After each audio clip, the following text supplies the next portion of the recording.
The purpose for this meeting is we had a group assignment. And we're doing research papers, and we already wrote them, and we had to choose topics and share them with our group. Then we had to come up with questions from the topics that we chose to ask our principals. So will you state your name? My name is Renee Mays. Okay. So we'll begin, and the first question is, how long have you been a principal?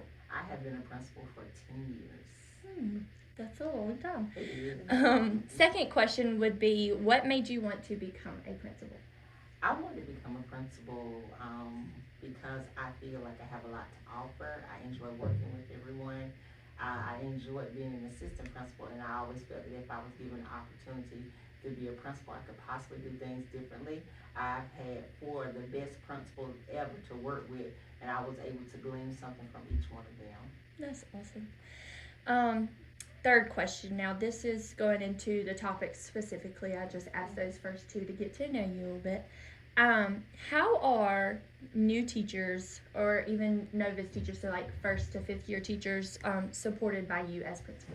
Well, I try to make sure they have a leader, well, not necessarily a leader, but a mentor. But for me, I really try to, okay, I want to make sure they all have mentors to help them in the classroom. I try to stop by each day and talk to my teachers and check on them. I make sure that they have access to me, my cell phone number, my email, and if I feel that my new teachers feel comfortable with coming to me about questions and concerns that they have. Yes, ma'am. So as principal, this is the next question. How do you, if you, as new teachers, if you see them, how do you recognize signs of maybe teacher burnout? Exhaustion. Teachers that I feel if I go into their classrooms, it's not that they're not giving their all, it's just that it's a struggle for them. Excessive absences. I feel that if they are not if they don't share out in the collaborative group time, if they're withdrawn, and they don't seem like they're happy. Right. Okay, so building off that, when you see a new teacher overwhelmed, how do you handle the situation? Like, what are some things that you do for them to maybe reduce the stress? Well, one of the things that I would like to do is I like my team leaders to be the first person to go in, either their teacher partner, and talk to them, because I feel like that's going to be a better rapport. I don't want the teacher to feel that I am just, let's see, what's the word I want to think about. I don't want them to feel that while she's not really picking on me, but I think that's the right word.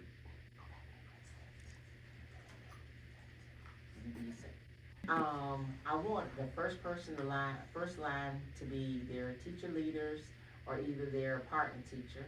Then I want them to talk to them, and if I feel that that's not working, I want to be the one to go in and talk to them and ask them, tell me what you need.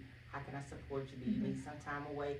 The teacher might just need to be able to step away for an hour or 2 and do something different and just get a breather. I don't have a problem with that. So that would be the first thing that I would do. I would try to give them the support they would need in that area. Right, and I love how you said, you would ask them first, like when they eventually come to you, right. You would ask them first, what do you need? Yes, I think I've done that. Yes. And that kind of builds off, I know you mentioned, like partner teachers and stuff, so that kind of goes into my next question of what mentoring opportunities are available to new teachers, such as, vet teachers or coaches or anything like that? Well, for us in our district, we have in-house mentors, and then we also have the mentoring academy that is sponsored by our district office for anybody from 1 to 3 years. Is required for anybody with 1 year, and anybody from 2 to 3 years is optional. Okay, yes, I love that. And what about, do y'all have any kind of coaches, like for academic coaches or anything like that? We have academic coaches for reading, and then we have academics coach for math. We also have counselors. We have a counselor that's paired for kindergarten and one is paired for first grade. Yes, and that's an amazing They are. resource. They are. So to build off the mentoring, specifically mentor teachers, like partner teachers in the hallway, or yeah. How do you ensure those mentor teachers are being supportive to the new teachers and doing their job of mentoring? Well, we try to make sure they're in close proximity of each other. They also have the same planning period. In the past, we didn't do so well this year, but in the past, we've had a person in the building assigned just to meet with periodically, like maybe once every quarter, so they will all have like a meeting session. Yes. Okay, so leading to the next question, here at this school specifically, are novice/new teachers often hired here? Yes, Yes. we do. We do hire new teachers, and one thing that we've done really well in the past is that we've been able to hire teachers that were student teachers from the college, and we've hired 2 pairs that were actually in school, and they once they got to the point where they could participate, or once they were eligible to be teachers, they were hired as teachers. Okay. So yeah, all of the stuff that we've been saying, that's really good since they're frequently hired here. Next question would be, what resources are currently available to support the new teachers, such as specifically mental health checks, surveys, check-ins, which I know you mentioned counselors earlier, and I'm sure they do some Right. kind of that stuff. I think we have the wellness room. I don't know how well it's utilized by our new teachers, but we have the wellness room that has a massage chair, quiet time. That is something that we have for our new teachers.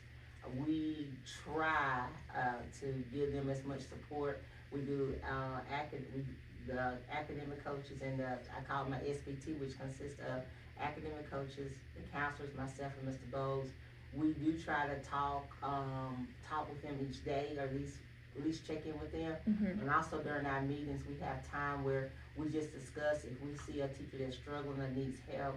We talk about what are some ways that we can go in and support them. Not necessarily always as a principal going in, but we do ask maybe the counselor to go in, because we don't want it to be a threatening environment. That's Right. So next question is, does the school system as a whole offer mentoring before the school year starts to help with maybe curriculum and technology, getting to learn it and all of that? Yes, absolutely. One of the main things that our team does is that we have our pre-planning days, and during those pre-planning days, we have days set aside just for curriculum. We have days set aside for technology. It's like a get-to-know day where, not a get-to-know day, but I guess like a day where our new teachers can have some one-on-one with our. So that time comes during pre-planning, and the first set of pre-planning is district level, where our district office offers time for our new teachers to get to know, like, I guess it's like to get to know people. For instance, the technology department, the curriculum department, any type of, hold on a second. So does the question, I want to answer the question, does the school system offer mentoring before the school year starts to help with curriculum and technology? It comes in 2 parts. The first part is an overall for the district view, where all the new teachers in the district get together and they learn about all the curriculums and the bolts and the wheels of the school. For instance, all the things that happen, everything nuts and bolts of the school. Then after they complete their district level, they come to their school-based level and they work with things that's on their level. For instance, the primary school would work on things that's geared towards pre-K, first grade. Then the middle school, of course, would work on things that's geared towards middle school. So that happens in-house. So you have system-wide level and then in-house. And that's amazing for new teachers. Next question is, do you think the current procedures in place, which this could be at this level or district level, provide enough support to the new teachers? I think we do provide good support to new teachers. I'm not going to say enough support to new teachers. I feel that it's better than what it was, but there's room for growth there. Right. Because our new teachers that are coming in, some of our new teachers are certified fully through a traditional program. Some of our teachers are coming in through TAP, and then some of our teachers are just coming into the school system and they're aspiring to go into a master's program without going in TAP. So we get teachers at different levels. So I feel like we do good, but there's a lot of room for growth there. Yes, absolutely. What are your thoughts on professional development and its impact on new teacher preparation? I think that for professional development, we need to meet teachers where they are. Again, everybody is coming to us at different levels. I feel that we need to make sure that we're giving teachers what we need, but we're not burdening them down. For instance, you can meet too much. I just think that we just need to keep the main thing on focus, and we need to work on one specific skill, get that right, and then move on to another one. I don't think we need to overwhelm our teachers. Right.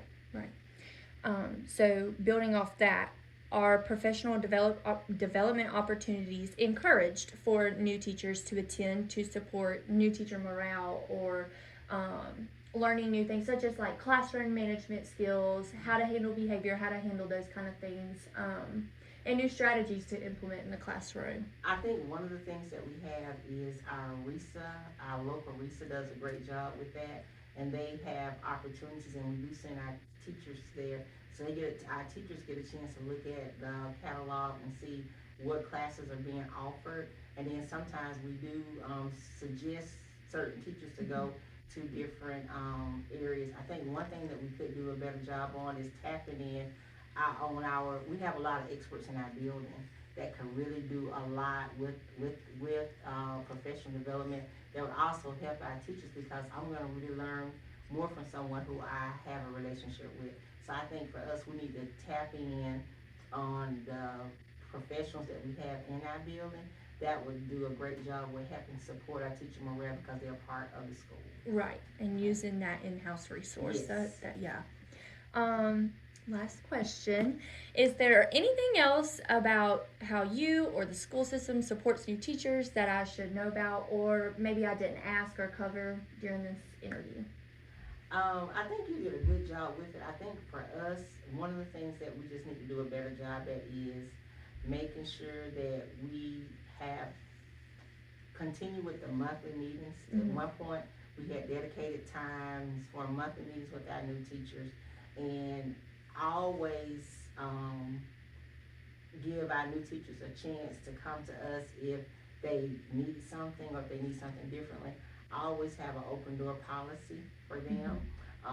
We need to, because it's like something, just because you might feel that in September you're really good at classroom management, well in October you might think, wow, I don't have the skills that I thought I had or that I need. So I think we always need to have an open door policy so that you can always go to your principal and vice versa, or the principal can come to you so that you can get what you need for school. Because it does not matter. You can have 37 years or you can have 37 days of experience.